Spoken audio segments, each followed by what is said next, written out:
Hello. So today we are going to be talking about DEM. So DEM stands for Digital Elevation Model. So it is a type of raster that has elevation information. Okay. So what is a raster?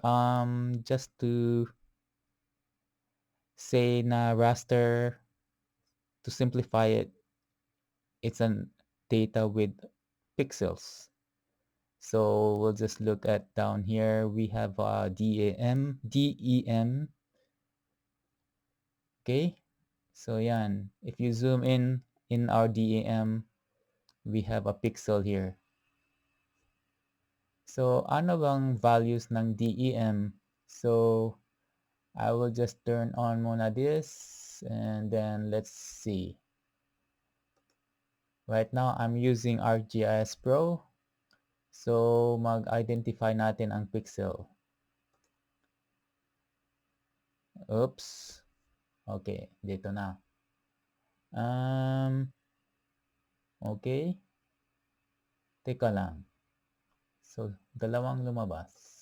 Ano to? Off natin ito. Okay, one more time. Ipindot natin yan. Okay, may lumabas. So, bye-bye path, that's our DEM. Dapat i-rename ko ito. Bye-bye DEM na lang kaya. Di ba? So, I created this DEM from Google Earth, no? And I also downloaded the satellite imagery that we're going to be using from Google Earth also. Okay? So, we'll pindot again. Pindot. Okay, may values tayo dito. 6.978076. That is the value of your elevation at that point. So it means it's 6.978076 meters above sea level, no? Mean sea level. So over here, I symbolize na if you look at our symbols dito na the lighter blue is close to 0 and then going above it's the highest value or highest elevation, which is white. So let's try to pindot ito. Okay, somewhere here. Pindot again. So that's about 15.512958 meters. Then if we go to the white one, it's 24.401873 meters. Okay? So that is our highest point. Now let's try to compare this with our ano bang highest point na yan, just to make sure. So we're just gonna turn on our satellite imagery sa likod. And then we're gonna use this swipe tool. Yan, swipe. So we're just gonna swipe between the DEM and the satellite imagery. Yan. So that area there is your highest point. Or ano bang dito din? Highest point. So ano mayroon dyan? Parang there is a hill, no? Okay. And then simply our lowest point is like somewhere near the river here, near the ocean. And I did not clip.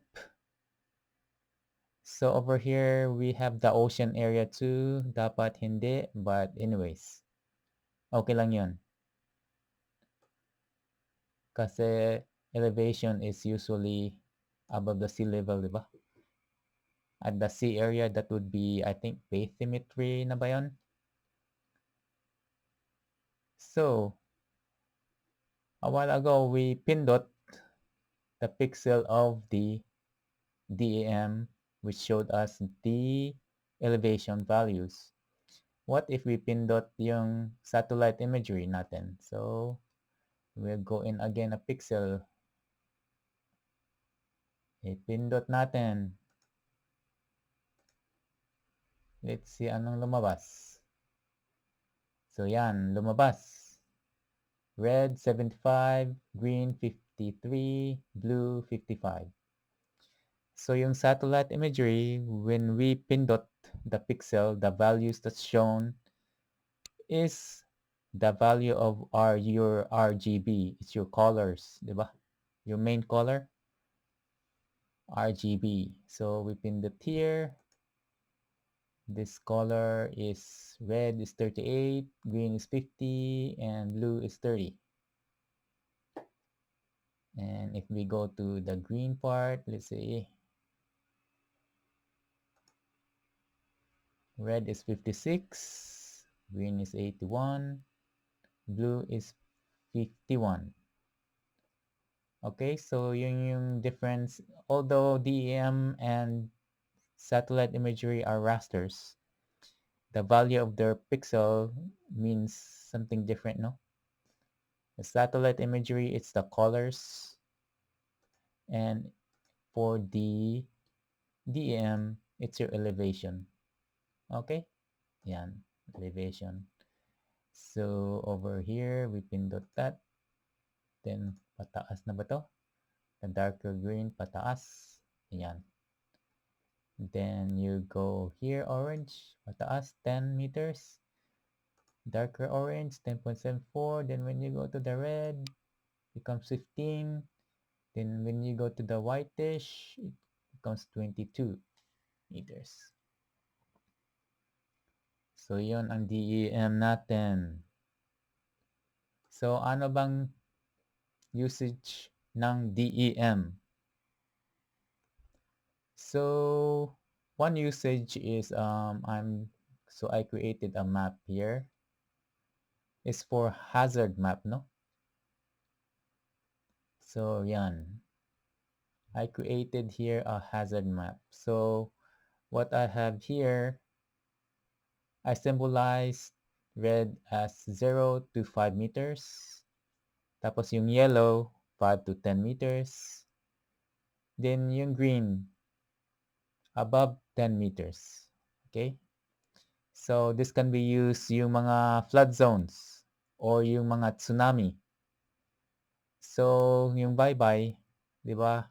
Ito, we're right beside the ocean and there's also a river. So, you can say na yung if your bahay nasa red zone ka, kung may tsunami, takbo ka na. And you know where your green zone is, so that is your highest part where you can run. Or, ganun din. You can also like know na you are in the red zone, so, or yellow. So you have to determine which is the highest point near your area. You have a building or you have a hill or ganyan.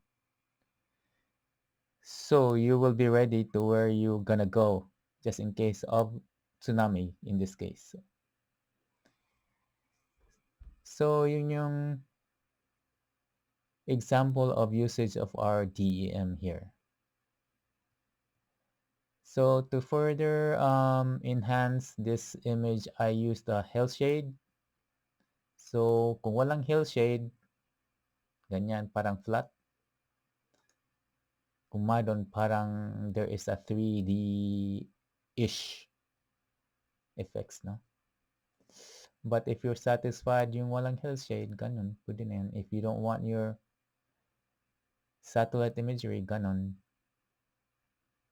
But parang it looks better with your hillshade and imagery. So this is just one usage of DEM. This is made like a tsunami hazard map. Okay. So as we see here, yung Baybay is very, very low yung elevation. Yung dito din, bakit very low dito? Tama ba? So let's just look around. Ito, what did I need to pindot? Hindi. People, I'm still new to ArcGIS Pro also, no? Okay. So, I'm just gonna figure out something. I am lost. I'm lost ata. Nandito na yan. Activate. Ito. Okay, so we are gonna compare something. Bakit dito? Tama ba yan? We're just gonna go again to sun. Nasaan ba yan? Ito. Then, faster. Then, swipe. Bakit dito? Low ba dito? Is that talaga low? Parang low, no? Wait. It turned off natin health shade. So, that area here, after this bukid, it's also very low. Like, ipindot natin kung anong elevation dyan.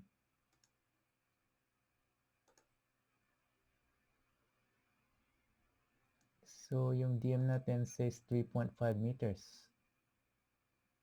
Huh. Okay.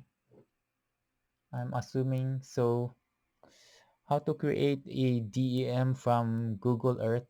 There is a lot of tutorials you can search and you can do your own research also. But assuming natin tama na ito, so this area here is mababa talaga. Okay.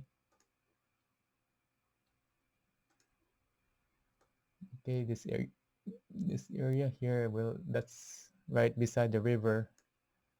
And